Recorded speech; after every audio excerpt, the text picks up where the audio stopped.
નમસ્કાર, જય જય ગરવી ગુજરાત. હું આપનો દોસ્ત હાસ્ય કલાકાર ધર્મેશ રાવલ આપનું હાર્દિક સ્વાગત કરું છું. કાર્યક્રમની શરૂઆત આપણા પ્રદેશ ગુજરાતની 4 પંક્તિથી કરું કે ગુજરાતની હવામાં કંઈક તો વાત ખાસ છે. અહીં સિંહોનો વાસ, અહીં સરદારનો સાહસ છે, અહીં જીવંત મોહનદાસ છે, અહીં ગરબા અને રાસ છે, અહીં લીલાલેર બારે માસ છે. ગુજરાતની હવામાં કંઈક તો વાત ખાસ છે. ગુજરાતને માથે દાદા સોમનાથ અને મા અંબામાનો હાથ છે. નર્મદા, તાપી અને સાબરમતી નદીનો સાથ છે અને ગોમતીના કાંઠે બેઠા દ્વારકાધીશ જગતનો નાથ છે. એટલે તો કહું છું કે ગુજરાતની હવામાં કંઈક તો વાત ખાસ છે, કંઈક તો વાત ખાસ છે.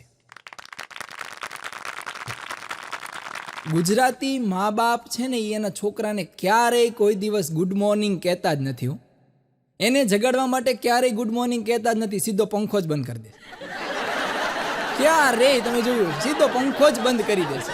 હા, અને આ સવારની આ શિયાળો હાલે છે એટલે મારે તમને વાત કરવાની. અમુક સવારમાં જે હાલવા જાય છે, જોગિંગ કરવા જાય છે, હા, પણ ડૉક્ટરના કહ્યા પહેલાં તમે હાલો તો એને મોર્નિંગ વોક કહેવાય.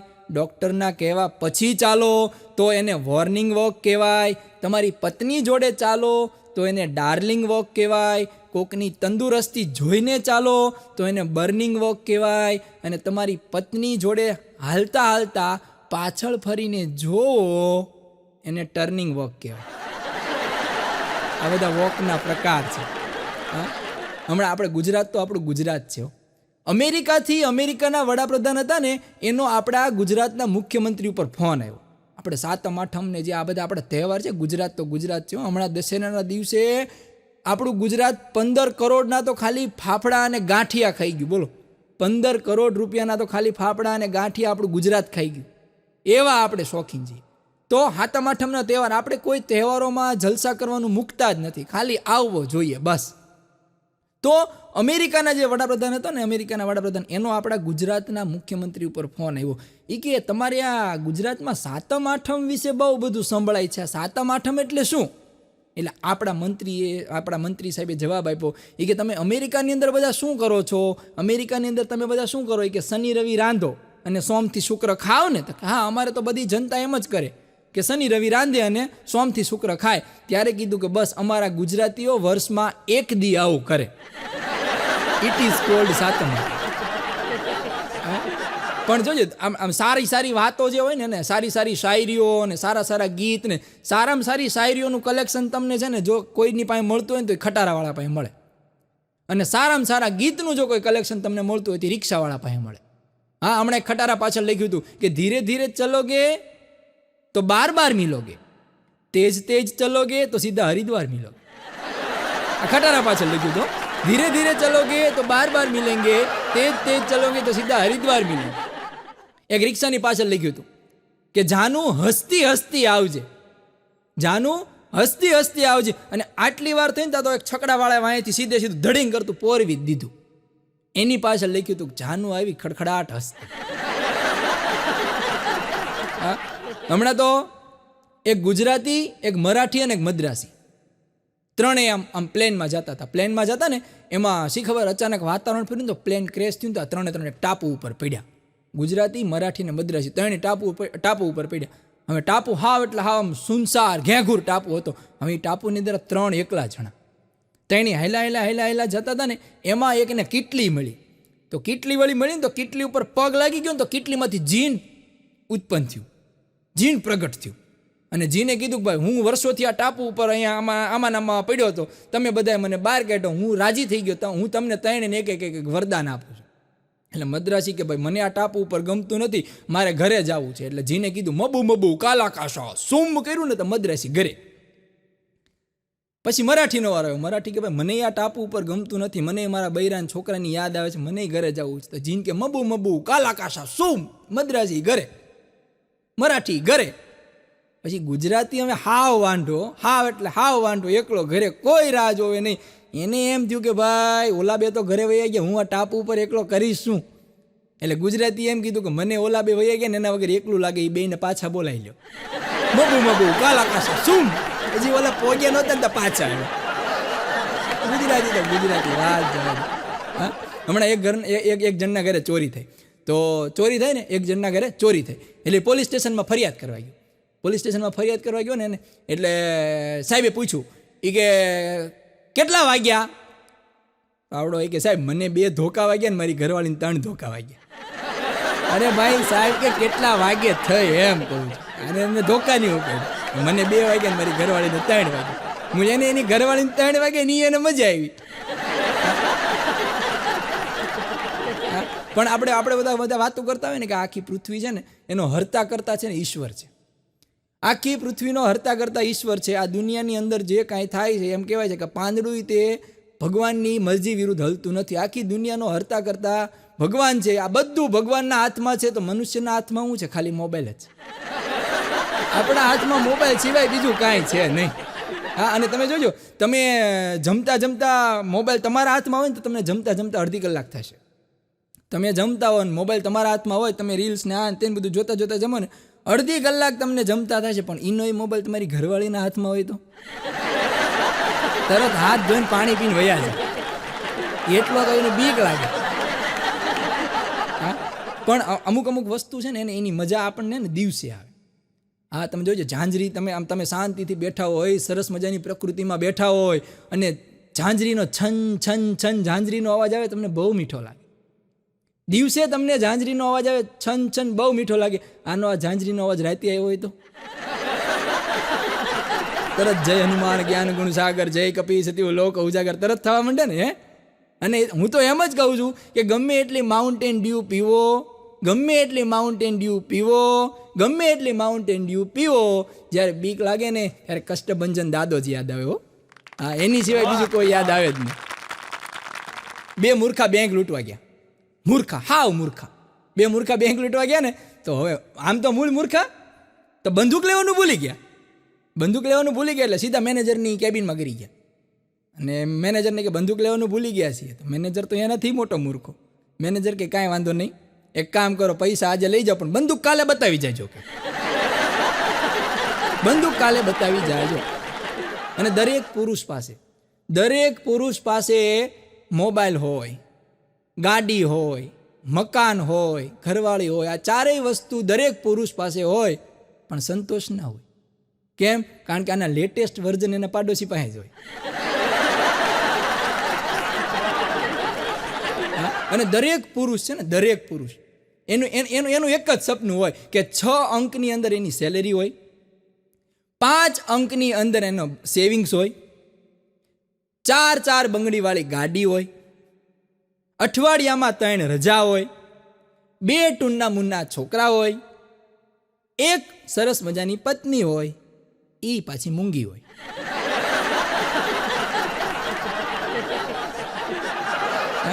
અને તમે જોજો આ પુરુષોની પત્નીની વાત આવી ને એટલે જોજો આપણે બધા તો આપણને બધાને ખબર જ છે, પતિ ભૂલ કરે તો પત્ની ખીજાય, પતિ બોલે સોરી. બરોબર ને? પતિ ભૂલ કરે, પત્ની ખીજાય, પતિ શું બોલે? સોરી. હવે આની આ વસ્તુ ઊંધી કરો. પત્ની ભૂલ કરે, પતિ ખીજાય, પત્ની રોવા બેસે અને પતિ બોલે સોરી. હું તો SORRY સોરી તો આપણે જ બોલવાનું ને. હે, હમણાં એક બેન એની મારુતિ ફ્રન્ટી હતી જૂની મારુતિ ફ્રન્ટી લઈને બજારમાં શાક લેવા નીકળ્યા ને તો આગળ એક મોંઘી ગાડી પડી હતી, મોંઘી ગાડી. તો એ શી ખબર ફ્રન્ટ એમાં તો ગાડીમાં કંઈ બ્રેક હતું નહીં, બધું ઓઇલ પતી ગયું હતું. તો આ બેનથી બ્રેક લાગી નહીં ને તો ઓલી આગળ મોંઘી ગાડી હતી ને એની હારે સાઈડમાં જરાક આમ અડી ગઈ ને તો ઓલીની સાઈડ લાઈટ તૂટી ગઈ. અને પછી ઓલી જે બાય ઉતરી છે આ બાજુથી આ ફ્રન્ટીમાંથી ઉતરી, ઓલી બાજુ મોંઘી ગાડીમાંથી ઉતરી, અને બે પછી તો જે ખેલ છે એ આખા માર્કેટે જોયા. ઓલી ફ્રન્ટીવાળી બોલે ને ઓલી મોંઘી ગાડીવાળી બોલે ને હામી ધબી બોલી. એટલે ઓલી ફ્રન્ટીવાળી એના ઘરવાળાને ફોન કર્યો, એ કે હાલો માર્કેટની અંદર મારી ગાડીનું એક્સિડન્ટ થયું છે ને એક બાય મારી આમ જેમ તેમ બોલે છે, મારાથી સંભળાતું નથી, તમે આવી જાઓ. એટલે ઓલો કે જો ભાઈ મારે કંઈ આમ ઓફિસમાં ઘણું બધું કામ છે, હું આવી નહીં શકું, બરોબર, તું તારી રીતે બધું જે થતું એ દઈ દે, કે મારે કંઈ આવવું નથી. આને ફોન કર્યો તો ઓલી મોંઘી ગાડીવાળી છોકરી હતી ને એને ફોન કર્યો, એને એના બોયફ્રેન્ડને ફોન કર્યો. એના બોયફ્રેન્ડને એને કીધું કે અહીંયા એક મારે માર્કેટની અંદર થોડોક ઝઘડો થઈ ગયો છે, તમે જલ્દી આવી જાઓ. ઓલો કે કાંઈ વાંધો નહીં, હું તરત આવું છું. એમ કરીને એનો બોયફ્રેન્ડ આવ્યો, ઓલી મોટી હાયા બુજા ગાડી લઈને આવ્યો. હવે ખેલ ક્યાં શરૂ થયા કે ઓલીનો બોયફ્રેન્ડ અને આનો ઘરવાળો બે એક જ હતા. અને પછી જે માર્કેટમાં જે ટમેટા રીંગણા જે હતા એ બધા વેચાઈ ગયા અને પછી જે ખેલ શરૂ થયા એવા તો સર્કસમાં ન થયો. વાહ જવા દે. હમણાં એક બેનનો બર્થડે હતો ને તો એનો ઘરવાળો કે હાલો આપણે કે ફરવા જઈએ. તો ગાડી લઈને ફરવા ગયા ને તો ફરવા ધીમે ધીમે નીકળ્યા તો એની ઘરવાળીએ વચ્ચે પૂછ્યું એ કે આપણે એકચ્યુઅલી ક્યાં જઈએ છીએ ફરવા? તો એનો ઘરવાળો કે લોંગ ડ્રાઈવ ઉપર. તો ઓલી કે તમે મને કીધું નહીં કે લોંગ ડ્રાઈવ ઉપર જઈએ છીએ. તો એનો ઘરવાળો કે મને અત્યારે ખબર પડી ગાડીની બ્રેક ફેલ થઈ ગઈ છે, અમે લોંગ ડ્રાઈવ ઉપર જવા સિવાય કંઈ છૂટકો જ નથી. પણ એક દી અમે બે માણા બેઠા હતા ને એટલે અમારી ઘરવાળી મને કહી કે શું બનાવવું કે જમવામાં. એટલે મેં કીધું એક કામ કર, ઇડલી સંભાર બનાવી. કાંઈ વાંધો નહીં. એને રાત્રે ઇડલી સંભાર બનાવ્યો. પછી બીજે દિવસે બપોરે જમવા બેઠો ને તો મેંદુ વડા આવ્યા. એટલે વળી મને તો આશ્ચર્ય થયું. મેં કીધું ગઈકાલે ઇડલી સંભાર, આજે મેંદુ વડા. મેં કીધું આ તો જમાવટ થઈ ગઈ. હું મેંદુ વડા જમતો ને તો એને મને પ્રશ્ન કર્યો, મને કે તમે મને પૂછ્યું નહીં કે મેંદુ વડા કેમ બનાવ્યા. આમાં જો આવા પાછા પ્રશ્ન ઊભા થાય. તમે પૂછો તોય વાંધો, ન પૂછો તોય વાંધો. એટલે મેં કીધું કેમ મેંદુ વડા બનાવ્યા? મને કે ઇડલી સંભાર હતા ને એનું જે ખીરું વધ્યું ને એમાંથી મેંદુ વડા બનાવ્યા. મેં કીધું સરસ, વેરી ગુડ. હાંજે પાછા એને દહીં વડા બનાવ્યા. એટલે મેં કીધું હવે કેમ દહીં વડા બનાવ્યા? મને કે ઇડલી મેંદુ વડાનું જે ખીરું વધ્યું હતું ને એમાંથી કે મેં દહીં વડા બનાવ્યા. તો મેં કીધું હવે દહીં વડામાંથી દહીં વધશે તો? મને કે તો એની હું દહીં પૂરી બનાવીશ. મેં કીધું એમાંથી પૂરી વધશે તો? મને કે એની હું પાણીપુરી બનાવીશ. મેં કીધું એમાંથી પૂરી વધશે તો? મને કે એમાંથી હું ભેળ બનાવીશ. મેં કીધું એમાંથી મમરા વધશે તો? મને કે હું એમાંથી બધું બનાવી. મેં કીધું બસ હવે તું બધું બનાવવાનું બંધ કર. પણ કોલેજની અંદર સાયકોલોજીનો એક પીરિયડ આવે ને તો એમાં સાહેબ છે ને સાયકોલોજીના પ્રોફેસર એક પ્રયોગ કરાવતા હતા. એટલે એને પ્રયોગમાં શું કર્યું કે એને એક ઉંદરડો લીધો અને એક બાજુ એને રોટલીનો ટુકડો મૂક્યો અને એક બાજુ ઉંદરડી મૂકી. આ સાયકોલોજીના પ્રોફેસરે પ્રયોગ વિદ્યાર્થીઓને સમજાવતા હતા. એક બાજુ ઉંદરડી મૂકી, એક બાજુ એને રોટલીનો ટુકડો મૂક્યો અને ઉંદરડો છે એ ભૂખ્યો હતો. એટલે ઉંદરડો છે એ તરત રોટલી બાજુ ગયો. પછી બીજી વાર રોટલીનો ટુકડો લઈ લીધો અને અહીંયા કેકનો ટુકડો મૂક્યો. એટલે વળી પાછો ઉંદરડો જે ભૂખ્યો હતો ને એ સીધો કેક બાજુ ગયો. પછી ત્રીજી વાર આનો આ પ્રયોગ કર્યો. ઉંદરડો એનો રાખ્યો. પછી એ જે કેકનો ટુકડો હતો એની જગ્યાએ એને બિસ્કિટનો ટુકડો મૂક્યો. વળી પાછો ઉંદરડો ભૂખ્યો હતો એ સીધો બિસ્કિટ બાજુ ગયો. પછી સાહેબે એને કીધું, સાહેબે બધા વિદ્યાર્થીને કીધું હવે આમાંથી સમજવા જેવું એમ છે કે માણસ છે એ પેટની ભૂખ, પ્રેમની ભૂખ કરતાં પેટની ભૂખ મોટી છે આ માણસમાં. આમાંથી સાબિત થાય છે. ત્યારે છેલ્લેથી એક નંગ બોલ્યો એ કે સાહેબ એકવાર ઉંદરડી બદલાવી જોવો ને કે કદાચ એની ઘરવાળી હોય તો એને એ બધું નોઈ જાય કે એકવાર ઉંદરડી બદલાવીને ટ્રાય કરો. રાકો અને વાકો બે આમ પેલા ભાઈબંધ હતા, એવા ખાસ મિત્ર હતા. અને પછી શી ખબર હું એમના વચ્ચે મેટર થઈ તો બે જાની દુશ્મન થઈ ગયા. એવા જાની દુશ્મન થઈ ગયા કે એકાબીજીને સામું જો જોવાઈ જાય ને તોય બે મોઢું ધોઈ નાખ્યો, આંખો ધોઈ નાખે. એવા જાની દુશ્મન થઈ ગયા. હવે એ બે પાછા રે એક જ તે બિલ્ડિંગની અંદર રે. રાકો છે એ પહેલા માળે રહે, વાંકો છે એ 10મા માળે રહે. તો એકવાર વાંકાએ રાકાને ફોન કર્યો. એ કે એક કામ કર, આજે છે ને તું મારા ઘરે જમવા આવજે કે. તો રાકાને એમ થયું કે આ વાંકો કદાચ સુધરી ગયો હોય ને એને જમવા બોલાવીને આપણી જે દુશ્મની છે ને દોસ્તીમાં ફેરવી નાખવી હોય તો ભલે ને આપણે જવામાં શું વાંધો છે કે. તો વાંકો છે ને એને ઈવડો 10મા માળે દાદરા ચડીને ગયો. વાંકાના ઘરે.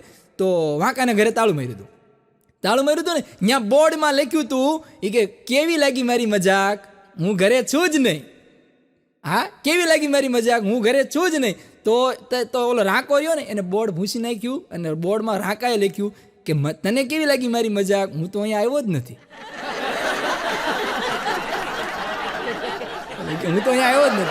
હમણાં એક સરદારજી 35મા માળે બેઠા હતો. 35મા માળે આમ ટાંગા લબડતા હતા ને એમ બેઠા હતા સરદારજી. લખપતસિંહ નામ હતું એનું. અને નીચેથી કોકે એને રાડ પડી, લખપતસિંહ. તો કે હા ક્યાં હુઆ કે તમારા લડકા મર ગયા કે. અને લખપતસિંહ છે આમ જો 35મા માળેથી હેઠા દાદરા ઉતરીને હેઠા આવ્યો. પણ હેઠે આવ્યા ને એને દાંત કાઢી કરીને ગોટો વળી ગયો. દાંત કાઢી કરીને એટલા ગોટો વળી ગયા ને બઠા પડી ગયા, એટલા બધા દાંત કાઢ્યા. પછી ઓલો ભાઈએ પૂછ્યું કે લખપતસિંહ તુમ હંસ ક્यों रहे हो કે. તો લખપતસિંહ કે મુझे तुम पे हंसी आ रही है કે मैंने तुम्हें इधर वेट करवाया. તો કે એમાં શું થઈ ગયું, વેટ તો મેને કિયા કે પણ મેરી તો કે શાદી નહીં હુઈ કે. ઓલો 35 માળથી હેઠે આવ્યો એ કાંઈ નહીં, ઓલાની રાહ જોઈએ એને મજા આવી ગઈ. એક બેનને છે ને ફોન આવ્યો. તો અજાણા નંબર ઉપરથી ફોન આવ્યો એટલે એ બેને તરત ફોન ઉપાડ્યો, તરત આ બેન બોલવા જ માંડ્યા. એટલે પુરુષનો અવાજ આવ્યો ને એટલે બેન બોલવા માંડ્યા, હલો. તો એ કે જો સાંભળો, એ કે મારે તમારી યારે વાત જ નથી કરવી, કે હું મેરિડ છું, મારે એક પ્રેમાળ પતિ છે, એ બહુ મારું ધ્યાન રાખે છે, એમ કરીને ફોન કાપી નાખ્યો.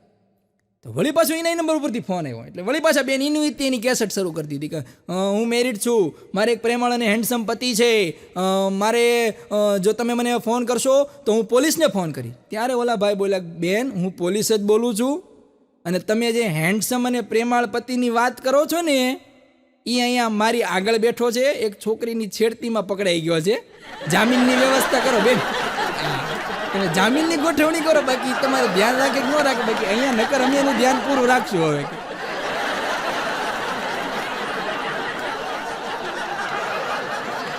એક જણ મારી પાસે આવીને મને કહે કે ધર્મેશભાઈ, મેં કીધું બોલ ને ભાઈ, મને કે એક અંગત કામ છે, કે મેં કીધું શું બોલ લે વળી, એ કે તમારું ખાસ એક અંગત કામ છે. એટલે અંગત કામ છે એટલે મેં કીધું હાલ ને, કેને કીધું, મને કે 10 લાખ રૂપિયા જોઈએ છે. એટલે હું તો ઘડી ખાવા, મારે તો આમ રૂવાડા ઉભા થઈ ગયા. મેં તો આવું અંગત કામ છે, 10 લાખ રૂપિયા તારે જોઈએ છે. એટલે મેં એને પહેલાં બેહાડ્યો, પછી મેં એને ચા પાઈ. મેં એને કીધું, મેં કીધું સાંભળ, 10 લાખ તો મારી પાસે છે નહીં, પણ તે મને 10 લાખ હશે એ કાબિલ સમજો ને, એ બદલ હું તને ચા પાઉં છું, બરાબર, તો ચિંતા ન કરતો. એક ભિખારી, અમુકના માણસ, અમુક જે માણસ હોય ને એના વિચાર તમે જુઓ ને તો કદાચ ગમે એટલો પૈસાદાર થઈ જાય ને તો એના વિચારો એના જ રહ્યો. હા, એક ભિખારીનું ઇન્ટરવ્યૂ હું જોતો હતો, તો એ ઇન્ટરવ્યૂવાળાએ ભિખારીને પ્રશ્ન પૂછ્યો, તમને 1 કરોડની લોટરી લાગે તો તમે શું કરો? 1 કરોડની લોટરી લાગે તો તમે કરો હું? એ કે હું 50 લાખનો બંગલો લઉં, 40 લાખની ગાડી લઉં, અને એ કે 1 લાખનો હોનાનો વાટકો લઈને પછી ગાડીમાં બેઠો બેઠો ભીખ માગું. એ વિચાર કોઈ દી એના ન સુધરે એમ.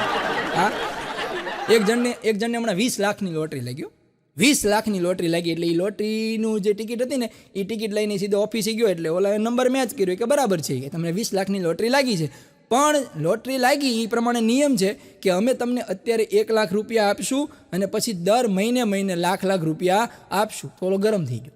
એ ધંધા મારે કંઈ કરવા નથી થતા, ઓકે, એ ધંધા મારે કંઈ કરવાના થતા છે જ નહીં. મને તમે 19 લાખ રૂપિયા દઈ દો, નકર મને મારા ટિકિટના 150 રૂપિયા પાછા દઈ દો. હમણાં 10મા ધોરણનું રિઝલ્ટ આવ્યું ને, 10મા ધોરણનું રિઝલ્ટ, એટલે સરકારે શું કર્યું કે સરકારને ખબર છે કે 10મા ધોરણનું રિઝલ્ટ આવે પછી કોઈ અઘટિત ઘટના ન બને ને, એટલે નદી ને તળાવ ને પુલ ને આ બધી જગ્યાએ એક ઓફિસરો છે એ બંદોબસ્તમાં ગોઠવી દીધા, કે જેથી કોઈ વિદ્યાર્થી છે એ આત્મહત્યા કે એવું કાંઈ ન કરે એમ.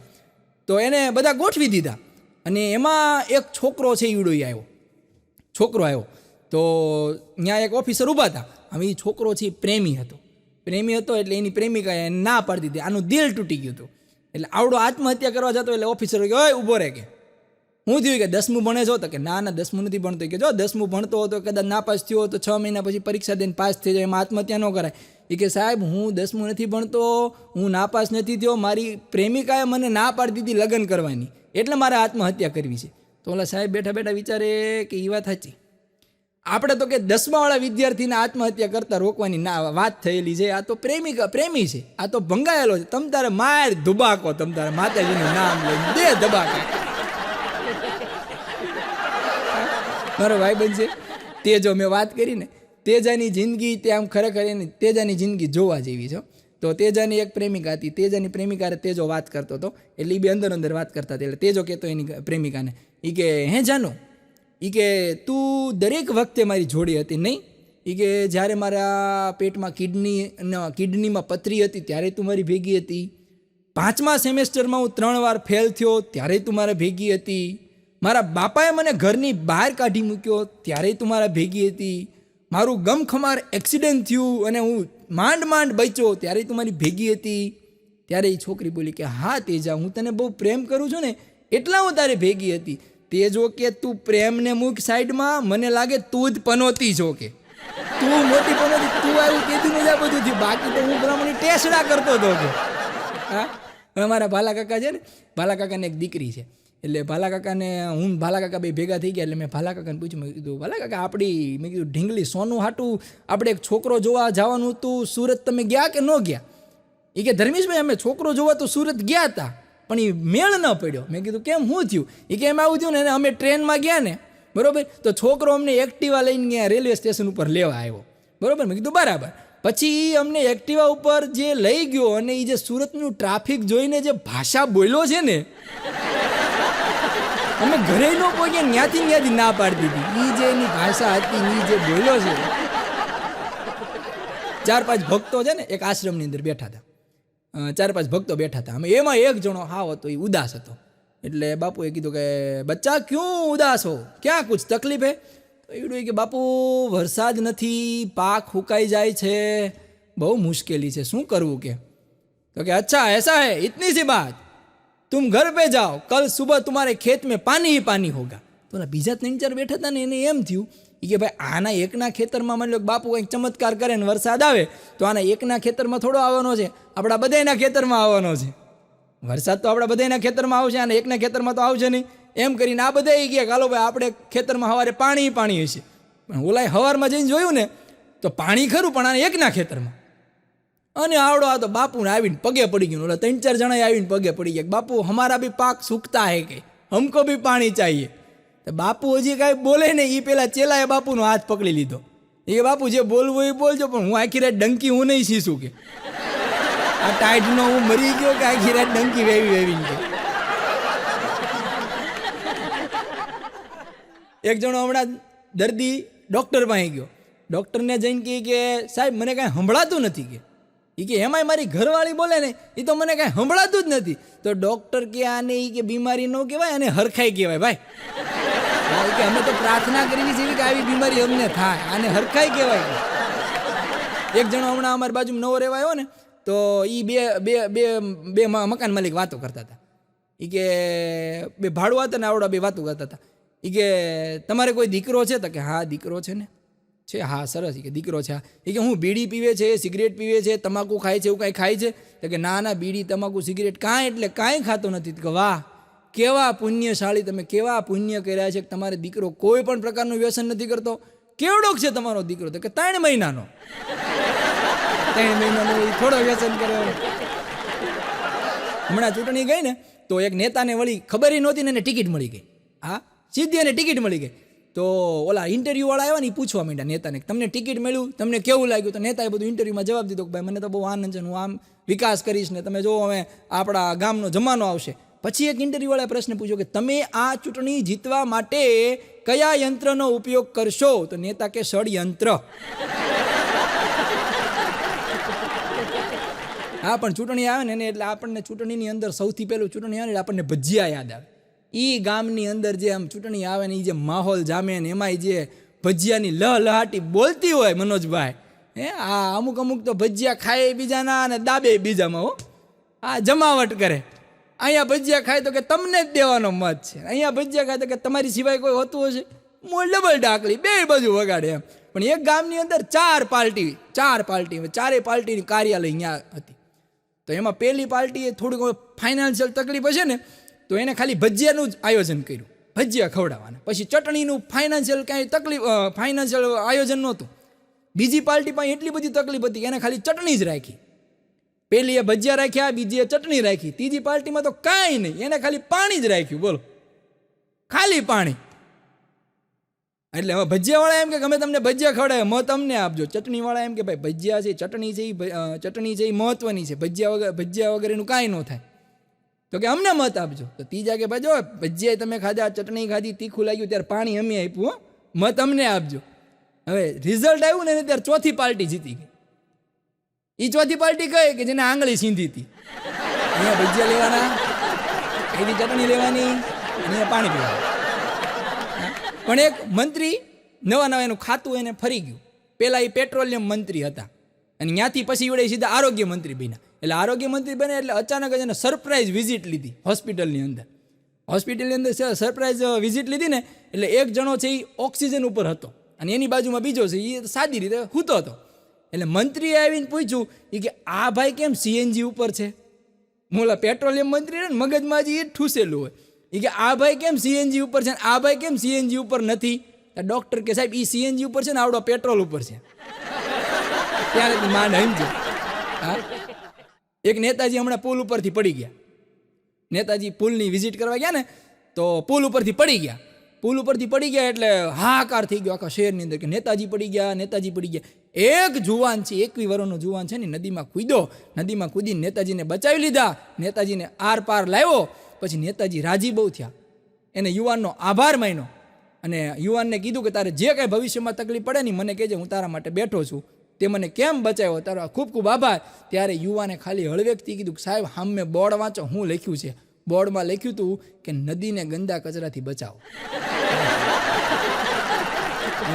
ગજબ છે. પણ નેતાજીના નિવાસસ્થાનની સામું આ વાત અમે જીવનમાં ઉતારવા જેવીને આપણે કઈ દિશામાં જઈ રહ્યા છીએ એના વિશે વાત તમને કરવી છે કે નેતાજીના નિવાસસ્થાનની સામું એક ખીમજી કાકા વર્ષોથી બૂટ ચંપલ સીવતા હતા. વર્ષોથી બૂટ ચંપલ ખીમજી કાકા સીવતા હતા. નેતાજીના નિવાસસ્થાનની સામે ખીમજી કાકાનો દુકાન હતી, નાની એવી કેબિન હતી. પણ કાંઈક કારણોસર એ ખીમજી કાકાને ત્યાંથી પોલીસે હટાવી દીધા. જ્યારે ખીમજી કાકાએ પૂછ્યું કે ભાઈ મને શું લેવા હટાવો છો, હું તો વર્ષોથી અહીંયા કામ કરું છું, ત્યારે પોલીસે એટલું કીધું કે સિક્યોરિટી રીઝન.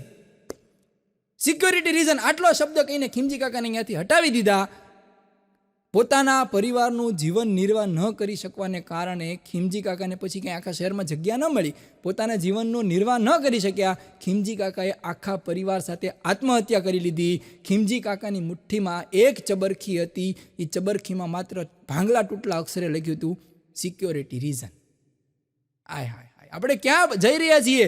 એટલે અમારે કવિ લખે છે કે ન આ પાર ડૂબું છું, ન તે પાર ડૂબું છું, તમન્ના છે દિલની કે મજદાર ડૂબું, ઉછાળીને છોડો જો ફેંકે કિનારે, દિલની તમન્ના છે ફરીવાર ડૂબું. હા, એક શેઠ એટલા બધા કંજૂસ, એનો છોકરો એનાથી કંજૂસ. કદાચ એની સ્પર્ધા થઈ હોય ને તો છોકરો પહેલા નંબરે આવે તો બાપ બીજા નંબરે આવે, ને બાપ બીજા નંબરે આવે તો છોકરો પહેલા નંબરે આવે. એટલા કંજૂસ, એની પરાકાષ્ઠા આવી ગઈ એમ. એમાં એના ઘરે મહેમાન આવ્યા એટલે બાપાએ કીધું છોકરાને કે દીકરા મહેમાન હાટું મીઠાઈ લઈ આય. છોકરો તો ગયો ખબક મીઠાઈ લેવા. અડધી કલાક ફર્યો પછી છોકરો પાછો આવ્યો, હાવ ખાલી હાથે. બાપાએ પૂછ્યું કે મીઠાઈ ન લાવ્યો તું? એ કે બાપા હું મીઠાઈ લેવા ગયો તો. મીઠાઈવાળાને ત્યાં જઈને મેં કીધું કે મીઠાઈ આપો, તો મીઠાઈવાળાએ મને એમ કીધું કે તમને એવી મીઠાઈ આપું કે તમને એમ લાગે માખણ જેવી. તો મને એમ થયું મીઠાઈ શું લે, માખણ ન લઈએ? માખણવાળાની દુકાને ગયો, માખણવાળાને કીધું કે માખણ આપો. તો માખણવાળાએ એમ કીધું કે તમને એવું માખણ આપું કે તમે મધ જોઈ લ્યો. તો મને એમ થયું કે તો પછી મધ જ ના લઈએ. મધવાળાની દુકાને અહીંયાથી ગયો તો મધવાળાને કીધું કે મધ આપો. તો મધવાળાએ એમ કીધું કે તમને એવું મધ આપું કે તમે જાણે પાણી જ ન જોઈ લો. પછી મને એમ થયું કે પાણી તો ઘરમાં છે. એમ પપ્પા હું સીધો પાછો આવ્યો, કારણ કે પાણી તો ઘરમાં છે ને આપણે. બાપાને બહુ ગર્વ થયો કે વાહ તું મારો દીકરો હો. બાકી પછી બાપાને થોડી વાર એને વિચાર આવ્યો કે તું આટલી દુકાન ફર્યો, તારા ચંપલ નહીં ગહાણા હોય? છોકરો કે પપ્પા ચંપલ મારા નહીં, મહેમાન આવ્યા ને એના પહેરી ગયો.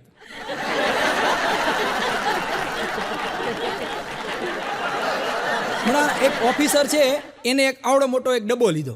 ડબ્બાની અંદર બિસ્કિટ ભર્યા હતા ને તો એ ડબ્બા છે ને સીધો ટેબલ ઉપર ઠાલવો. અને એના બધા અધિકારીઓને કીધું કે આ બિસ્કિટ ઉપર એવી રીતે તૂટી પડો કે એ આપણા દુશ્મન છે. તો કે હા, આ બિસ્કિટ ઉપર એવી રીતે તૂટી પડો કે એ આપણા દુશ્મન છે. એટલે બધા અધિકારીઓ છે તૂટી પડ્યા. કોઈ બિસ્કિટને આમ ભૂકો કરી નાખે, કોઈ બિસ્કિટને આમ ખાવા માંડ્યા. પણ એક જણો હતો ને, અડધું બિસ્કિટ ખાય, અડધું કોટમાં મૂકે, અડધું ખાય, અડધું કોટમાં મૂકે. તો પછી સાહેબે પૂછ્યું કે તું અડધું ખાને અડધું કોટમાં કેમ મૂકે છો? એ કે સાહેબ હું દુશ્મનને કેદ કરું છું. આવાય છે કે હું દુશ્મનને કેદ કરું છું. હમણાં એક ભાઈ છે ને, એની ઘરવાળીને કહેતા એ કે આપણો છોકરો છે ને એ જેલમાંથી પાછો આવે છો. આપણો છોકરો ઓલા ગુનામાં ગયો હતો ને, એ તો એ જેલમાંથી પાછો આવે. તો એની ઘરવાળી કે પણ એને તો કે 5 વર્ષની સજા થઈ હતી ને, કેમ 2 વર્ષમાં પાછો આવે છે? એટલે એનો ઘરવાળો કે આપણા દીકરાના ચાલ ચલગત છે ને જેલની અંદર બહુ સારા હતા ને, એટલે સાહેબે છે ને એની સજા ઓછી કરી નાખી. તો ત્યારે એની મમ્મી બોલ્યા હાય આપણા જેવા દીકરા ભગવાન હવને દે. આશીર્વાદ છે કે શ્રાપ છે? એક દારૂડિયો હમણાં એરપોર્ટની બહાર ઊભો હતો, ફૂલ એકદમ ટલ્લી થઈ ગયેલો. તો એરપોર્ટની બહાર ઊભો હતો ને, એમાં ત્યાંથી ઓલો પાયલોટ નીકળ્યો. એટલે પાયલોટને કે એ પાયલોટ અહીંયા આવો, કે ટેક્સી ડ્રાઈવર અહીંયા આવો. એ કે ટેક્સી લઈ આવે. તો બોલો કે ભાઈ તમે મને જોતા નથી કે હું કે પાયલોટ છું, ટેક્સી ડ્રાઈવર થોડો છું? તો દારૂડિયો કે એમ તું પાયલોટ છો? તો કે પ્લેન લઈ આવે. બાળપણની વાર્તાની એક કડી યાદ આવી છે. બાળપણની વાર્તાની એક કડી યાદ આવી છે અને હાથને કાંડાને રાખડી યાદ આવી છે. બાળપણની વાર્તાની એક કડી યાદ આવી છે અને હાથને કાંડાને રાખડી યાદ આવી છે. કોઈએ કહ્યું કે કાળો રંગ હોય કઈ રીતે સુંદર, તો વતનના ચૂલાની તાવડી યાદ આવી છે. વતનની માટીમાં આળોટવું અને વતનની માટીમાં ખપી જવું એક મોટામાં મોટી વાત છે. મારું વતન બોટાદ એટલું સરસ મજાનું ગામ છે. એમ કહેવાય કે સૌરાષ્ટ્રનું પ્રવેશ દ્વાર કહેવાય બોટાદ. અને બોટાદના બટેકા ભૂંગળા એકવાર તમે ખાઈ જાઓ એટલે તમે ગમે ત્યાં હો ત્યાંથી પાછા બોટાદમાં બટેકા ભૂંગળા ખાવા આવો. હા, એટલે મારે થોડી ઘણી વાત બોટાદની કરવી છે અને બાકી તમને ખડખડાટ હસાવવા છે. તો બોટાદની અંદર મેં કીધું ને સૌરાષ્ટ્રનું પ્રવેશ દ્વાર છે બોટાદ. તો એક બોટાદનો એક છોકરો ટ્રેનની અંદર જતો હતો. એટલે એની સામે બરાબર એક છોકરી બેઠી હતી, સરસ મજાની રૂપાળી છોકરી. છોકરીએ સ્માઇલ આપી, છોકરાએ સ્માઇલ આપી. છોકરીએ બીજી વાર સ્માઇલ આપી, છોકરાએ બીજી વાર સ્માઇલ આપી. અને આ બેનું તો જામી ગયું. એટલે છોકરી થોડીક વાર રહીને છોકરાની બાજુમાં આવીને કાનમાં કીધું કે તારી પાસે ઘડિયાળ, વીંટી, ચેન, પટ્ટો, પાકીટ જે કાંઈ હોય એ મને આપી દે, નકર હમણાં હું રાડ પાડું છું. એ બધું મને આપી દે, નકર હું રાડ પાડું છું કે આ છોકરો મારી યાર જબરદસ્તી કરે છે. એટલે છોકરાએ એના થેલામાંથી એક નોટ કાઢીને એક પેન કાઢીને એમાં લખ્યું કે હું કાંઈ સાંભળી નથી શકતો અને હું કાંઈ બોલી નથી શકતો. તારે જે કાંઈ મને કહેવું હોય આ નોટમાં લખી દે. એટલે ઓલી છોકરીએ જે કાંઈ કહેવું હતું ને એ ધમકી આખે આખીને નોટમાં લખી દીધી. છોકરાએ કાગળિયું ફાડીને વાળીને ખીચામાં મૂકી દીધું. અને પછી છોકરો હું કે ખબર એ કે હવે તારે રાડો પાડવી હોય એટલી પાડ, તારે જે કરવું હોય એ કર, બરોબર. એ કે હે ને એને ગેમ રમવી હોય ને તો મોબાઈલમાં રમજો. બોટાદ વાળા રમતી ને કે જિંદગી રમણ ભમણ થઈ જશે. અઘરા હોય બોટાદ વાળા. 4 ભાઈબંધ અમદાવાદનો, ભાવનગરનો, બોટાદનો અને વડોદરાનો 4 ભાઈબંધ ફરવા ગયા. અમદાવાદ વાળો છે ને એની ઓલી ચોળાફળી હતો ને એ કાઢી નાસ્તો કરવા માટે. ભાવનગર વાળાએ ગાંઠિયા કાઢ્યા. વડોદરા વાળાએ લીલો ચેવડો કાઢ્યો. બધાની નજર એમ હતી કે હમણાં બોટાદ વાળો છે ને એને બટેકા ભૂંગળા કાઢશે. તો બોટાદ વાળાએ ડીશ કાઢી. બોલ, ખાવા તો જોશે ક્યાંય બાકી ન મૂક્યો.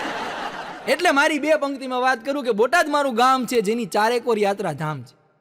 બોટાદ મારું ગામ છે જેની ચારેકોર યાત્રા ધામ છે, જ્યાં મેઘાણીએ કર્યો આરામ છે ને જ્યાં કવિ બોટાદકરનું કાવ્ય ગાન છે. ઈ બોટાદ મારું ગામ છે.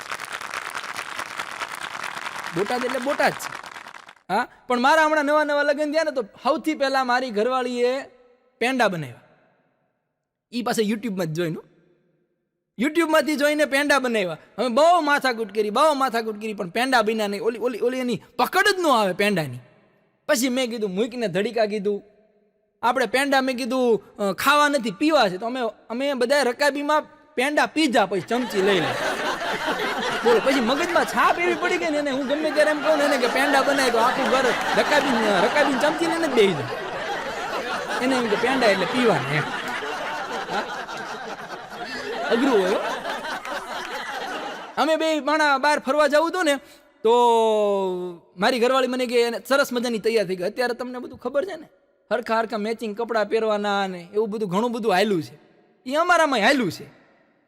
તો અમે બે મેચિંગ કપડાં પહેર્યા અને પછી મને એને કીધું કે તમે કલાકાર છો, શાયર છો, તો તમે મારા ઉપર 2 શબ્દ કે 2 શાયરી નહીં લખી શકો? મેં કીધું બોલી શકું ને. મને કે આજે હું કેવી તૈયાર થઈ છું એના ઉપર 2 પંક્તિ કયો ને. એટલે મેં એને કીધું, મેં કીધું જ્યારે તું પીળા ડ્રેસ ઉપર કાળો દુપટ્ટો નાખે છો, મને કે વાહ, જ્યારે તું પીળા ડ્રેસ ઉપર કાળો દુપટ્ટો નાખે છો, માં કસમ જેસીબી જેવી લાગે છો. ગરણ મરી ગયો, જેસીબી જેવું કીધું. અને એ મૂળ કલાકારની ઘરવાળી કઈ જેમ તેમ ઉતરે. પછી હું તૈયાર થયો. મેં એને કીધું તારે કાંઈ મારી સુંદરતા વિશે, મારા તૈયાર થવા વિશે શબ્દ કહેવા છે? મને કે હા. મેં કીધું કે જ્યારે તમે પીળા શર્ટની જોડે સફેદ પેન્ટ પહેરો છો, જ્યારે તમે પીળા શર્ટની જોડે સફેદ પેન્ટ પહેરો છો, તમારી હાહુના હમ દાળ ભાત જેવા લાગો છો. આ મૂળ અમારું જ્યાંઠું પાણી પીધું હોય ને ઘરમાં અમને તો મળી રહે. હા, એક જણી તો એની ઘરવાળીથી એટલો કંટાળી ગયો કે આત્મહત્યા કરવા બાલ્કનીમાં ગયો. જ્યાં હજી કૂદવા માટે જાતો હતો ને ત્યાં એની ઘરવાળીએ રાડ પાડી. એ કે સાંભળો છો? તો કે હા. એ કે હાલો મારી બેનપણી આવી, તમને ઓળખાણ કરાવું. તો કે આવું લે. ઘડીકમાં તો રેડી થઈ ગયો. પણ મોબાઈલની વાત કીધી ને, આ મોબાઈલની વાત એ આખી અલગ છે હો. અને એમાંય જે અત્યારે વોટ્સએપ ગ્રુપ હોય છે એમાં તમે બધા તમારા બધાને તમારા મિત્રના, તમારા સ્ટાફના બધાના વોટ્સએપ ગ્રુપ હોય. અને એમાં હું જ્યારે 9માં ભણતો હતો ત્યારે અને 12માં ભણતા હતા, 9 થી 12 ભણતા ને, એ બધા ભાઈબંધોએ એકવાર ભેગા મળવાનું નક્કી કર્યું કે આપણે ચાલો એકવાર ગેટ ટુગેધર કરીએ, ફરીવાર યુનિયન કરીએ. યુનિયન અને રિયુનિયન આ બેની અંદર ફેર છે. યુનિયન માંગણીઓ સંતોષવા માટે કરવામાં આવે છે, જ્યારે રિયુનિયન પોતાની અધૂરી રહી ગયેલી લાગણીઓ માટે કરવામાં આવે છે. તો અમે બધાએ નક્કી કર્યું કે આપણે ચાલો રિયુનિયન કરીએ, બધા ભેગા થઈએ દોસ્તો, અલગ અલગ મુકામે બધા પહોંચી ગયા છે. કોઈક એન્જિનિયર છે, કોઈક વકીલ છે, કોઈક ડોક્ટર છે, કોઈક શિક્ષક છે, કોઈક રખડે છે, કોઈક બૂચે મારે છે, બધા ભેગા થયા. એમાં એક ગ્રુપ બનાવ્યું. અમે બધા ભણતા એ સ્કૂલના નામે MD શાહ ગ્રુપ. અને ગ્રુપની અંદર અમે 57 જણા એડ. અને પહેલા જ દિવસે એક ભાઈબંધે, એને મોટી હોટલ હતી તો એને 4 વ્હીલ લીધી. અને 4 વ્હીલ લીધી એટલે એને સાંજે મોડી રાતે ફ્રી થઈને 4 વ્હીલનો ફોટો એને મૂક્યો ગ્રુપમાં કે માતાજીના આશીર્વાદથી અને આપ સૌની કૃપાથી અને મહેનતથી મેં 4 વ્હીલ લીધી છે. અને બધાએ કોંગ્રેચ્યુલેશન ને કોંગ્રેચ્યુલેશન ને કોંગ્રેચ્યુલેશન ને અભિનંદન ને ખૂબ આગળ વધો ને એવા મેસેજના ઢગલા થઈ ગયા હો. પણ એક જણે સવારની પોરમાં ઉપરનો ફોટો જોયો નહીં. અને સવારમાં આપણે ગુડ મોર્નિંગ ને સુપ્રભાત મેસેજ કરવાની ટેવ હોય ને, એની ફોટો જોયા વગર જ એને સુપ્રભાતનો એક સુવિચાર મોકલી દીધો. એ કે પ્રામાણિકતાથી જીવવાવાળાને જ તે તકલીફ પડે છે સાહેબ, બાકી ટોપી પહેરાવાવાળો તો રોજ 4 વ્હીલ બદલે છે. પહેલા જ દિવસે ગ્રુપમાં ડખો થયો, ધડાધડી સીધો લેફ્ટ જ તે બધા. આ રિયુનિયન કરવું જ નથી. પણ લોકડાઉનની અંદર અમારા ઓલા કાકાની વાત કરી ને, લોકડાઉનમાં ભાલા કાકા કંટાળી ગયા કે ભાઈ બહુ કંટાળો, તમે કંટાળી ગયા, હું કંટાળી ગયો, બધા લોકડાઉનમાં કંટાળી ગયા હતા. તો ભાલા કાકાએ લોકડાઉનની અંદર ફેસબુકમાં એક ફેક આઈડી બનાવી. ફેક આઈડી બનાવીને એની ઘરવાળીને રિક્વેસ્ટ મૂકી. એની ઘરવાળીએ રિક્વેસ્ટ એક્સેપ્ટ કરી. બેયની વાતો શરૂ થઈ ગઈ. હા, બેયની વાતો શરૂ થઈ ગઈ. અને એની ઘરવાળીએ ભાલા કાકાને એમ કીધું કે મારો ઘરવાળો ગુજરી ગયા અને 3 વર્ષ થયા. આને રૂમમાં જઈને બે ધુંબા ઠોકી આવું. પણ એક છોકરો છોકરીને જોવા ગયો. છોકરી ભણેલી ગણેલી હતી. એટલે છોકરાએ છોકરીને પૂછ્યું કે તમે શું કરો છો? એટલે છોકરી કે હું જાવા ડેવલપર છું. કંઈ કોમ્પ્યુટર એન્જિનિયરમાં આવતું હોય છે. એ કે હું જાવા ડેવલપર છું. પછી છોકરીએ છોકરાને પૂછ્યું કે તમે શું કરો છો? તો કે હું માવા ડેવલપર છું. ડિલક્સ ફાકી મારી દુકાન છે રાજકોટમાં, આવી જાય છે યાજ્ઞિક રોડ ઉપર. જાવા ડેવલપર ને માવા ડેવલપર. છોકરા કાંઈ હેઠાનો હોય ભાઈ. હા, એક જણો તો કુંભના મેળામાં ગયો ને તો ભગવાનને એક ડૂબકી મારે અને ભગવાનને પ્રાર્થના કરે, હે ભગવાન ન્યાય કરો, ન્યાય કરો, ન્યાય કરો. વળી ડૂબકી મારે કે હે ભગવાન ન્યાય કરો, ન્યાય કરો. એ કે દર વખતે કુંભના મેળાની અંદર ભાઈઓ છૂટા પડે છે, કોક દીક તો પત્નીની ટ્રાય કરો. અને ક્યાંક તમે જુદી પાડશો તો હું કઈ FIR નહીં લગાવું ક્યાં ગઈ, ભલે ગઈ. એક પતિ અને પત્નીને ભયંકર ઝઘડો થઈ ગયો, ભયંકર. એમ વાત એટલી બધી આવી ગઈ ને કે ડિવોર્સ ઉપર આવી ગઈ વાત. એમ એની પત્ની કે હું ઘર છોડીને જાઉં છું, તો એનો પતિ કે હું મંદિરે જાઉં છું. એની પત્ની કે તમે ગમે એટલી માનતા કરશો, ગમે એટલી બાધા રાખશો, હું ઘરે પાછી નહીં આવું. પણ બોલો કે હું માનતા પૂરી કરવા જાઉં છું. રાખવા નથી તો પૂરી તો કરવા જવા દે. એક દીકરો એના બાપુજીને કહેતો હતો કે હે બાપુજી, આપણા કુટુંબની અંદર કોઈને ડાયાબિટીસ નહીં, અને મને કેમ ડાયાબિટીસ આવ્યું? તો બાપા ખાટલે બેઠા બેઠા કહેતા કે એ તારી માનું નામ હતું કડવી, અને અમે બધા આખું ઘર એને કડવી કડવી કડવી કહેતા હતા, એટલે અમને ડાયાબિટીસ ન આવે. અને તું તારી ઘરવાળીનું આખો દી હની સ્વીટુ, હની સ્વીટુ, અને તો ડાયાબિટીસ આવવાનું જ હતું દીકરા. એક છોકરો હમણાં છોકરી જોવા ગયો ને, તો છોકરીવાળાએ પૂછ્યું છોકરો શું કરે છે? તો કે છોકરો તો જજ છે કે. અને છોકરીવાળાને એમ થયું સરસ મજાનો છોકરો જજ છે, આટલી મોટી આવક હશે, આટલો મોટો ઘર બંગલો હશે. છોકરીવાળાએ ફટાફટ ફાઇનલ કરીને હગાઈ કરી નાખી. હગાઈ કર્યા પછી ખબર પડી કે છોકરો જજ હતો, પણ નવરાત્રીમાં 9 દી પૂરતો જ હતો, ગરબામાં જજ હતો. અમુક પાના તો પછી ખુલ્લે હો. લગ્ન પછી મારી ઘરવાળી મને કહે કે તમે આખો દી મોબાઈલમાં આમ કરો છો. કે હું કરો છો? મેં કીધું હું ઘડીક ફેસબુકમાં આવો, ફેસબુકમાં કંટાળું એટલે વોટ્સએપમાં જાઓ, વોટ્સએપમાં કંટાળું એટલે ઇન્સ્ટાગ્રામમાં જાઓ, ઇન્સ્ટાગ્રામમાં કંટાળું તો હું ટ્વિટરમાં જાઉં. પછી મને એને કીધું કે તમે જેટલો ટાઈમ વોટ્સએપ, ફેસબુક, ટ્વિટરને આપશો એટલો જ ટાઈમ હું ફ્લિપકાર્ટ અને એમેઝોનને આપીશ. ડિજિટલ ધમકી દીધી. આપણે નીકળી ગયા બાપુ, આમાં ન રહેવાય કીધું. અરે પણ મારી ઘરવાળીએ એકવાર સાંજે પનીરનું શાક બનાવ્યું. તો થાળીમાં પનીરનું શાક આવ્યું એટલે મેં કીધું ઓય આ શેનું શાક છે? કીધું આમાં પનીર તો કંઈ દેખાતું નથી. મને કે છાના માના ખાઈ લો ને, આ ખોયા પનીર છે. ગોતો અંદર ક્યાં છે એમ. પણ જીવનની અંદર તમે કોઈ ગવર્મેન્ટના અધિકારી પાસે બેહો ને અને 10 મિનિટ તમે ગવર્મેન્ટના અધિકારી પાસે બેસો ને તો તમને એમ થાય કે જીવન બહુ અઘરું છે. કોઈ દારૂડિયા પાસે 10 મિનિટ બેસો તો તમને એમ થાય કે જીવન તો બહુ સહેલું છે. કોઈ સાધુ સંત પાસે બેસો, કોઈ મહાત્મા પાસે બેસો તો તમને એમ થાય કે આપણે બધું છોડી દેવું જોઈએ, આપણે બધું ત્યાગ કરી દેવો જોઈએ. કોઈ શિક્ષક પાસે બેસો તો તમને એમ થાય કે મારે ફરી વિદ્યાર્થી બની જવું જોઈએ. અને સૈનિક પાસે બેસો તો તમને એમ થાય કે મારે બલિદાન દઈ દેવું જોઈએ, મારે દેશ માટે કંઈક કરવું જોઈએ. પણ પત્ની પાસે તમે 10 મિનિટ નહીં માત્ર 2 મિનિટ બેસો ને તમને અહેસાસ થઈ જાય કે દુનિયામાં સૌથી મોટો મૂર્ખ જ હું છું. એની પાસે 10 મિનિટ બેવાનું જ નહીં, 2 મિનિટની અંદર તમને ક્યાં ખબર પડે? એલા ભાઈ નથી પડતી તો વાંધો છે. અમારા બાજુમાં અમારા પાડોશી છે લતાબેન, એની છોકરી માટે મૂર્તિઓ જોવા સુરત ગયા.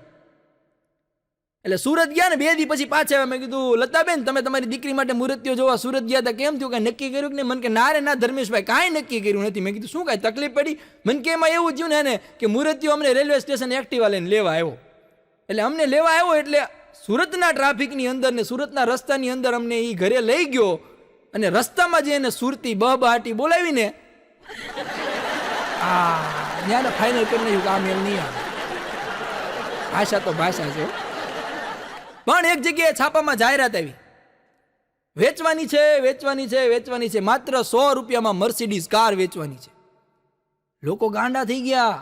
100 રૂપિયામાં મર્સિડીઝ કાર. કોકે તો એમ માન્યું કે આ કદાચ જોક્સ હશે, કારણ કે 1 એપ્રિલના દિવસે આ જાહેરાત આવી. એટલે કોકને એમ લાગ્યું એપ્રિલ ફૂલ બનાવે છે. 100 રૂપિયામાં મર્સિડીઝ કાર થોડી હોય. પણ એક જણો કોઈક માથા ફરેલો હતો ને એવડું છાપું લઈને સરનામે ગયો. એ સરનામે પહોંચ્યો એટલે એને ડોરબેલ ખખડાયો. સરનામે પહોંચ્યો ને ડોરબેલ ખખડાયો. અંદરથી 50 વર્ષની એક મહિલા નીકળી અને કે આ તમે જાહેરાત આપી છે કે તમે એપ્રિલ ફૂલ બનાવો છો કે સાચું છે? તો એ બેન કે આ તો સાચું છે કે માત્ર 100 રૂપિયામાં મર્સિડીઝ કાર. તો કે માત્ર 100 રૂપિયામાં મર્સિડીઝ કાર લઈ જાઓ તમારી. ઓલાને એમ થયું હોય નહીં, કદાચ આ ખોટું બોલે છે. એ કે ક્યાં છે મર્સિડીઝ કાર બતાવો. તો એ બેન એને ગોડાઉનમાં લઈ ગયા અને આમ ગોડાઉન ખોલ્યું તો મર્સિડીઝ કાર ટીકડે ટી નવી લીટોય નહીં પડેલો. ઓલાએ જોયું કે 100 રૂપિયામાં, અને જોયું બધું ચેક કર્યું, બધું રેડી. માત્ર 5000 કિલોમીટર હાલી છે, 100 રૂપિયામાં દઈ દેવાની કે 100 રૂપિયામાં દઈ દેવાની છે. એટલે ઓલાએ 100 રૂપિયા આપ્યા, બેને 100 રૂપિયાની પાવતી આપી અને કીધું કે જાવ મર્સિડીઝ કાર તમારી. ઓલો મૂંઝાઈ ગયો. એક બાજુ આનંદ ને એક બાજુ મૂંઝવણ. એને બેનને કીધું બેન હું છે ને એને ખુશીના માર્યો નહીં મરી જાય પણ મૂંઝવણના માર્યો મરી જાય. મને એમ કહો કે તમે 100 રૂપિયામાં કાર હું લેવા વેચી દો છો? એટલે બેને એને કીધું કે ભાઈ મારા ઘરવાળાએ એની દસ્તાવેજમાં લખ્યું છે કે મારી મર્સિડીઝ કાર છે એ હું મરી જાઉં પછી એના જે પૈસા આવે એ મારી સેક્રેટરી શીલાના નામે કરી દેવા. હવે સેક્રેટરી શીલા ભલે 100 રૂપિયામાં જે કરવું એ કરે. અઘરું છે આ માણસની બુદ્ધિને કોઈ પોગી ન કે. એક શહેરની અંદર હમણાં એક ઇન્કમટેક્સ ઓફિસર આવ્યો. એને આખા શહેરના જે ધનવાન લોકો હતા એ બધાનું લિસ્ટ કાઢ્યું. એમાં એક ભાભા સૌથી ટોપ ઉપર. અને સાહેબને એમ થયું કે આ ભાભા એ કે આટલી બધી આવક છે આમાં ટેક્સ તો એ ભરતા નથી. તો કે આટલી બધી આવકનું કરે છે હું? એટલે ભાભાને સાહેબે નોટિસ મોકલી. નોટિસમાં ભાભા હાજર થયા ઓફિસે. સાહેબે કીધું ભાભા તમારો ધંધો શું? તો કે ધંધો કાંઈ નહીં સાહેબ, કાંઈ ધંધો નથી કરતા તો આટલી બધી આવક છે નહીં. ભાભા કે સાહેબ હું ધંધામાં કાંઈ કરતો નથી પણ હું નકરી શરતો મારું છું ને પૈસા કમાવું છું કે. એટલે સાહેબને એમ તું સટ્ટો રમતા હોય છે, જુગાર રમતા હોય છે કે શેની શરતો મારું છું? બસ કે તમારા મારા જેવા જે માણસો હોય ને એની યારે શરતો મારું કે. સાહેબને નવાઈ લાગી કે મારી યાર શરત મારશો? તો કે હા મારી શીખે. એ કે હાલો 1000 રૂપિયાની શરત બોલો શું કરવાનું? ભાભા કે હું મારી ડાબી આંખને મારા દાંત આરે અડાડી દઉં. બોલો તમે અડાડી દો. ઇન્કમટેક્સ ઓફિસર કે એ કોઈ દી બને નહીં, ડાબી આંખ કોઈ દી દાતારે ન અડે. તો કે હું અડાડી દઉં. તો કે લાવો 1000 રૂપિયા. ભાભાએ 1000 રૂપિયા લીધા. ભાભાની ડાબી આંખ નકલી હતી, આંખ કાઢીને દાંતે અડાડી દીધી. ભાભા જીતી ગયા, 1000 રૂપિયા ખીચામાં. સાહેબને એમ થયું ઓહો આ તો મારો રોલ કરી ગયા. એ કે બોલો બીજી 2,000ની શરત મારવી છે? સાહેબ કે મારવી છે. ભાભાને હરાવા એ પાકું. એ કે બોલો બીજી હું શરત છે? એ કે હું મારી જમણી આંખને મારા દાંતે અડાડી દઉં. સાહેબને એમ થયું એક આંખ ખોટી હોય, બીજી આંખ થોડી ખોટી હોય. એ કે 2,000ની શરત આલ્યો, 2,000ની નોટ કડકડતી ટેબલ ઉપર મૂકી. ભાભાએ ચોકઠું કાઢીને આંખે અડાડ્યું. સાહેબના ઘરનું મૂકી ગયો. એક આંખ નકલી, એક દાંત નકલી, આ બધું શું છે? ભાભા સાહેબનો 3,000નો રોલ થઈ ગયો. ભાભા હાલ્યા જતા સાહેબને કે સાહેબ હજી શરત મારવી છે? તો કે હા હજી શરત મારવી, 2,000ની શરત. એ કે બોલો શું 2,000ની શરત? એ કે હું 5 ફૂટ આગળ ઊભો રહું, ત્યાંથી તમારા ટેબલ ઉપર થૂકું ને તો થૂક સીધું કચરા પેટીમાં જાય. સાહેબ કે આ તો કોઈ દી બને જ નહીં. 5 ફૂટથી તમે થૂકો અને એ સીધું કચરા પેટીમાં જાય. સાહેબ કે 2,000ની શરત આલ્યો, 2,000 મૂકો તમે 2,000. ભાભા 5 ફૂટ આગે ગયા અને ત્યાં કોઈક વકીલ આવ્યો અને એ ના પાડતો હતો ને ત્યાં તો ભાભાએ થૂકનો ગળપો ઠોક્યો અને સીધો ટેબલ ઉપર પડ્યો, ડસ્ટબિનમાં ન પડ્યો. સાહેબ કે યા જીતી ગયો. કે ભાભાએ 2,000 દઈ દીધા સાહેબને. પછી ઇન્કમટેક્સ ઓફિસરે વકીલને પૂછ્યું તું ના હું લેવા પાડતો તો ભાભાએ શરત નાખવાની? કે તો વકીલ કે આ સાહેબ આ ભાભો મારી યારે 50,000ની શરત મારી ગયો છે. એ કે હું કે નવા સાહેબ આવ્યા ને એના ટેબલ ઉપર થૂકીને બતાવું બોલ 50,000ની શરત. એ મારી પાસે 50,000ની શરત મારી ગયો ને આ ટેબલ ઉપર થૂકી ગયો. વકીલ પાસે 50,000 લીધા, સાહેબને 2,000 દઈને બાકીના પૈસા ખીચામાં નાખીને બાબા કે હાલો સાહેબ જય દ્વારકાધીશ. લે માણા અઘરા થઈ ગયા છે. होठ पर शरारती मुस्कान रखते हैं हम आज भी थोड़ा सा बचपन साथ रखते हैं. होठ पर शरारती मुस्कान रखते हैं हम आज भी थोड़ा सा बचपन साथ रखते हैं. उम्र का तो काम ही है बढ़ते जाना, ये कमबख्त दोस्त ही हमें जवान रखते हैं. જિંદગીની અંદર ભાઈબંધ તો સારા હોવા જ જોઈએ. અને એક સર્વે પ્રમાણે એવું સાબિત થયું છે કે જેને જેટલા સારા ભાઈબંધ છે એને એટલા હાર્ટ એટેક ઓછા આવે છે. હા, અને ઘરવાળી માથા ભારે હોય છે એને હુમલા જાજા આવે.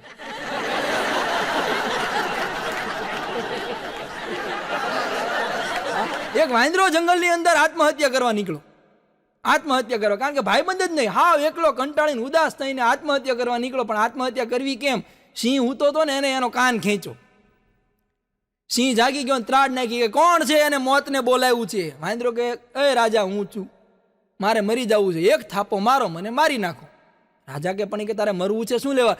એ કે રાજા મારો કોઈ ભાઈબંધ છે ને કંટાળી ગયો છું, મારે આત્મહત્યા કરવી છે. તો સિંહ કે તને કોઈએ મારો કાન ખેંચતા જોયો જંગલમાં? તો વાંદરો કે ના રે ના સાહેબ કોઈએ જોયો નથી. તો કે હજી એકવાર ખેંચને મજા આવી. જંગલનો રાજા ભાઈબંધ વગર કંટાળી જતો હોય તો આપણે તો માણા છીએ, કંટાળી જ જઈએ ને. એટલે ભાઈબંધ જિંદગીની અંદર હારા હોવા જોઈએ. એક જગ્યાએ હું હાલ્યો જતો હતો ને 40-50 જણનું ટોળું હતું પ્રફુલભાઈ, 40-50 જણનું ટોળું. એટલે મેં કીધું ક્યાંક ભયંકર એક્સિડન્ટ થયો છે કીધું. એટલે હું માથું મારીને અંદર ગયો ને તો એક બેનના એક્ટિવામાં પંચર પડ્યું હતું. 40-50 જણા અને પાછા બધા પંચર ગાડીને લઈ જવા પાછા બાધાબાધી કર્યો. એ કે બેન ચિંતા ન કરતા, કે કાંઈ નહીં થાય, હમણાં બધું થઈ જાય રેડી. કે લાવો તમે ચાવી લાવો અહીંયા, કે હમણાં બધું કરી દો. 3-4 જણા તો વાતું કરતા હતી કે એક કામ કરીએ કે પંચરનું બહુ આઘું છે, આપણે 3-4 જણા એક્ટિવાને ખંભે નાખીને લઈ જઈએ. લે હોય જ તે ને, અમુક હરક પદુડા હોય જ તે. અને એનો ઘરવાળો પર ઉભો બધા ખેલ જોતો કે આ લોકો શું કરે છે મારે જોવું. ઉનાળાની અંદર એકવાર હું હાઈવે ઉપરથી જતો હતો ને તો રસ્તામાં એક બેન એક્ટિવા લઈને ઊભા થાય ને તો મને આમ હાથ લાંબો કર્યો. મને કે ભાઈ ઊભા રહ્યો ને, કે એટલે હું ઊભો રહ્યો. એટલે મને કહે કે ભાઈ કે મારી ગાડીમાં પેટ્રોલ હાવ ખૂટી ગયું છે અને પેટ્રોલ પંપ બહુ આઘું છે, કે મારી જરાક મદદ કરો ને. એટલે વળી ભર ઉનાળો હતો, મેં કીધું બેન એકલા છે કીધું. એટલે મેં મારી ગાડી ત્યાં સ્ટેન્ડ કરી અને બેનની ગાડીને હું લઈ ગયો ઠેઠ પેટ્રોલ પંપે. 2 કિલોમીટર આઘું પેટ્રોલ પંપ હતું, ત્યાં હું ગાડીને લઈ ગયો. બેન ગાડીમાં પેટ્રોલ પૂરામાંથી ઓલી ડેકી ખોલીને તો અંદરથી 1 લીટર પેટ્રોલની બોટલ હતી. એટલે મેં કીધું બેન આ પેટ્રોલ અંદર હતું તો હું લેવા તમે મને હેરાન કર્યો? મને કે ભાઈ તમને ખબર ન પડે, ઇમરજન્સી હાટું છે. મેં કીધું આનથી મોટી ઇમરજન્સી તો આખા દેશમાં આવે, એની રાહ જોવો તમે. મારા એક ભાઈબંધનું ઇન્સ્ટાગ્રામની અંદર એક છોકરી હારે કંઈક સરસ મજાનું સેટિંગ થઈ ગયું. ક્યારેક ક્યારેક વાતચીત કરતો હતો ને એમાં એનું બરાબર ગોઠવાઈ ગયું. એટલે ગોઠવાઈ ગયું એટલે એ બે એકાબીજીને અંદર વાતચીત કરી કે આપણે ભાઈ મળીએ, તો કે મળીએ. તો એ ભાઈબંધ મારો ભાઈબંધ હોય ને જીગો, એ જીગો કે ધર્મેશભાઈ ઇન્સ્ટાગ્રામમાં એક છોકરી હારે મારે સરસ મજાનું સેટિંગ થઈ ગયું છે ને આપણે મળવા જવાનું છે, તમે મારી હારે આવશો? મેં કીધું પણ જીગા તારી હારે મારે કેમ આવું? મને કે આવો ને કે. પણ મેં કીધું આપણે એને ઓળખશું કઈ રીતે? એટલે કે અમે વાતચીત એવી કરી છે કે આપણે ત્યાં જઈને એક હોટલમાં જવાનું છે અને ત્યાં કે આપણે ચીકુનું જ્યુસ પીવાનું છે અને એ એના હાથમાં એક ચોકલેટ લઈને આવશે. એટલે આ અમારો કોડવર્ડ છે, ચીકુનું જ્યુસ અને ચોકલેટ, એટલે આપણે બેન ઓળખી જવાનું કે. મેં કીધું સારું હાલ ને. મેં કીધું આપણે જઈએ. તો અમે બરાબર હોટલમાં ગયા ને તો અહીંયા કાઉન્ટર પર ચીકુનું જ્યુસ નહીં. આમ જાણા ચીકુનું જ્યુસ નહીં. મેં કીધું જીગા ચીકુનું જ્યુસ તો છે ને. મને કે કાંઈ વાંધો નહીં, આપણે અનાનસનું જ્યુસ લઈ લઈએ. એટલે અનાનસનું જ્યુસ અમે બે પીતા હતા ને એમાં થોડીક વાર થઈને તો એક મહિલા ટૂનટૂન માસી, એટલું ભારે વજનવાળી હાથમાં ચોકલેટ લઈને આવી. એને આમ ઘણું જોયું પણ કોઈ દેખાણું નહીં. આના હાથમાં અનાનસનું જ્યુસ હતું, જીગાના હાથમાં. એટલે જીગાને કીધું કે તમે મને મળવા આવ્યા ઈ જ છો ને કે. જીગાએ વિચારી હતી મૂન ને નીકળી ટૂનટૂન. કીધું કે તમને મારા હાથમાં ચીકુનું જ્યુસ છે? હા એમ, તમે ચીકુના જ્યુસ વાળા રે વાત કરતા હતા, તો અનાનસનું જ્યુસ છે એમ કરી પછી છટકવું તો પડે ને. ગામડાના એક બેનની સરકારી નોકરી અમદાવાદમાં લાગી ગઈ પોલીસ ઓફિસરમાં. ગામડાના બેન હતા અને પોલીસ ઓફિસરમાં એની સરકારી નોકરી અમદાવાદની અંદર લાગી ગઈ. એટલે અહીંથી બેન એકલા અમદાવાદ ગયા એટલે ત્યાં એ હાજર થઈ ગયા. એને બધો ઓર્ડર મળી ગયો એટલે બધું વ્યવસ્થા થઈ ગઈ. એટલે એના હસબન્ડને મેસેજ કર્યો કે અહીંયા બધી વ્યવસ્થા થઈ ગઈ છે, મારી બિલકુલ ચિંતા કરતા નહીં, હું અહીંયા પહોંચી ગઈ છું, 2-3 દિવસમાં તમને પણ હું બોલાવી લઈશ. હવે આ મેસેજ ભૂલથી રોંગ નંબરમાં સેન્ડ થઈ ગયો અને જેને સેન્ડ થઈ ગયો ને એને વાંચો ને તો એ જે વાંચો એ માણા બેભાન થઈ ગયો. કેમ બેભાન થઈ ગયો? કે જે માણા બેભાન થઈ ગયો ને એ એની ઘરવાળીની અંતિમ વિધિ કરીને આવ્યો હતો. અંતિમ વિધિ કરીને આવ્યો હતો ને એને મેસેજ વાંચ્યો કે હું અહીંયા પહોંચી ગઈ છું, અહીંયા બધી વ્યવસ્થા થઈ ગઈ છે, તમે ચિંતા કરતા નહીં, 2-3 દિવસમાં તમને બોલાવી લઈ. ત્યાં વીજળીનો કડાકો છે, કડાડિંગ કરતો. બોલા ને એમ થયું હા એ વાત હતી, કોઈ ગીતો ગઈ છે. એટલે આ ઉતાવળમાં ધ્યાન રાખવું, આમાં કોકના હાથ ફેલ થઈ જાય એમ. અમારા શિક્ષકોની મજા હોય છે. અમારી મિસાલના ગુજરાતીના શિક્ષક કસ્ટમર કેરમાં જીઓના કસ્ટમર કેરમાં ફોન કર્યો અને ફોન કરીને સામેથી ઓલા ફોન ઉપાડ્યો. એટલે આ ગુજરાતીના શિક્ષક એટલે બધું ગુજરાતીની શુદ્ધ ગુજરાતી ભાષામાં જ બોલે, શુદ્ધ ગુજરાતી ભાષામાં. એટલે આને કસ્ટમર કેરમાં ફોન કરીને કીધું કે હાલો હું તમારી કઈ રીતે મદદ કરી શકું છું? એટલે આને એમ કીધું કે મુકામ કુકસવાડા તાલુકો વેરાવળ જિલ્લો ગીર સોમનાથ ગુજરાત રાજ્યના ઉદ્યોગ ઉદ્યમી ધીરુભાઈ અંબાણીના જ્યેષ્ઠ પુત્ર મુકેશભાઈ અંબાણી દ્વારા પ્રેરિત વિજાણુ વાર્તાલાપ યંત્ર ચતુર્વેદીય કાર્ડની આવશ્યકતા છે. હું માગે છે કે સાહેબ તમે શું કહેવા માંગો છો?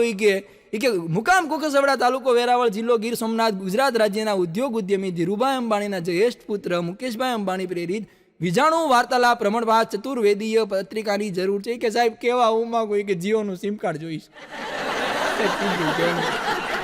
અમુકને ગોટે ચડાવવાની આદત હોય. પણ 2030ની અંદર અત્યારે આપણો દેશ કેટલો બધો આગળ વધી ગયો. હવે એક કલ્પના કરો 2030ની અંદર આપણો દેશ કેટલો આગળ વધી ગયો છે. તમે પિઝા હટમાં ફોન કરશો ને તો તમે એમ કહેશો કે મારે પિઝા ખાવો છે, મારા ઘરે પિઝા મોકલી દો. એટલે ઓલે એમ કહે તમારો આધાર કાર્ડ નંબર લખાવો. એટલે જેવો તમે આધાર કાર્ડ નંબર લખાવશો ને એટલે તમને કહે છે કે તમારું નામ ચકાભાઈ બકાભાઈ ચતુર્વેદિયા છે? તો કે હા. તમે રાધારમણ સોસાયટીમાં 4થા માળે રહ્યો છો? તો કે હા. તમારા ઓફિસનો નંબર ફલાણો છે, ઢીકડો છે? હા. ઈમેલ એડ્રેસ લોકડું છે? તો કે હા. આપણે ચોક થઈ જઈશું. આટલી બધી માહિતી કે બોલો તમારે કયો પિઝા જોઈએ છે? એટલે પછી આપણે કહેવાનું કે મારે મેઝોરલ પિઝા મને મોકલો. તો સામે જ કહે છે કે નહીં મેઝોરલ પિઝા તમારા માટે યોગ્ય નથી, તમારા મેડિકલ રિપોર્ટ બતાવે છે કે તમારું બ્લડ પ્રેશર અને બ્લડ શુગર બહુ હાઈ છે, એટલા માટે તમે એ ખાઈ નહીં શકો. ઓહો આટલી બધી માહિતી, આપણે ચક થઈ જશું. તો કે મારા માટે કયો પિઝા હાલશે? તો કે તમારા માટે સાદો પિઝા મગાવો, કારણ કે તમે 3 દિવસ પહેલા ગૂગલમાં સર્ચ કરતા હતા. તમને એમ લાગે કે બધું મુઠ્ઠીમાં છે પણ કાંઈ છે નહીં. સાદો પિઝા? તો કે સારું સાદો પિઝા મોકલી દઉં છું. બોલો પેમેન્ટ કઈ રીતે કરશો? તો કે ક્રેડિટ કાર્ડથી. તો કે ક્રેડિટ કાર્ડથી તમે પેમેન્ટ નહીં કરી શકો. તો કે કેમ? તમારી લિમિટ પતી ગઈ છે. હોમ લોનના હપ્તા બાકી છે.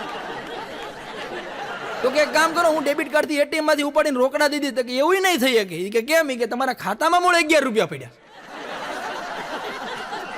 તો કે હવે કરવું તો કે એક કામ કરો, તમે તમારી ગાડી છે ને GJ4 3535 ઈ ગાડી લઈને હામાં લેવા આવશો ને તો તમને પીઝા મળશે. તો ઓલો કે તો ઈ ગાડી લઈને હું લેવા આવું તો મને 3 કોક ફ્રી મળશે? તો કે નહીં, કોક ફ્રી નહીં મળે. કેમ? એ કે તમારા સ્વાસ્થ્ય માટે હાનિકારક છે, તમારા મેડિકલ ઇન્સ્યોરન્સના હપ્તા પણ નથી ભરેલા, તમે ગુજરી જાઓ તો અમારા માટે કઈ વાત નહીં.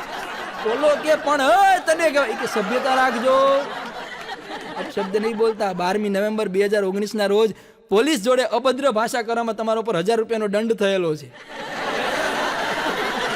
આટલી બધી માહિતી ગોટે ચડી જાઓ, બોલો બેભાન થઈ ગયો. પછી બોલો કે આધાર સિસ્ટમમાં ઉપયોગ કરવા બદલ તમારો આભાર.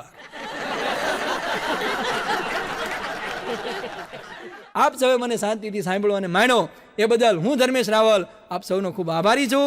જય હિન્દ, જય ભારત.